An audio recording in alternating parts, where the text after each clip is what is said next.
Humorezko bideo arrakastatsuak egiten 8 urtez jardun ondoren Axel Casas eta Gorka Ronkete showman donostiarrek jauzi eman dute eta zuzeneko emanaldia egingo dute estreinakoz.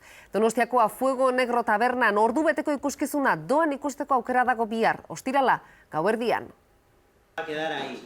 Axel Casas eta Gorka Ronketek bikoteak bizitza osoa daramate humorezko ikus-entzuzkoen munduan. 13 urterekin hasi ziren etxean bideoak egiten, eta 2006tik 100 gora bideo igo dituzte YouTubera. 80. hamarkadako gauza guzti horiek sartze ditugu bideotan, beti retro antzeko gauza horiek. Gure adina daukaten pertsonek uste gure humorea hobeto hartzen dutela, ezta? Baita ere absurdo humorea erabiltzen dugu, baita ere bisuala. Arrakasta horrek Buenafuenterekin lan egitera, baia semanitan gidoikile, batasuniak egitera, edo Robin Hoodentzat bideoak egitera eraman ditu.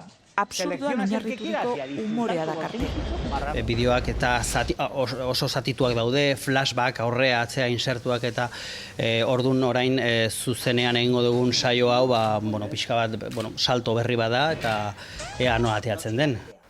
Humorezko bideoak egiteko aukerare ematen du jostailu horrek denek ezpaitaukagu abilezia bera. Komedia kontuetan adituak dira Axel Casas eta Gorka Ronkete donostiarrak.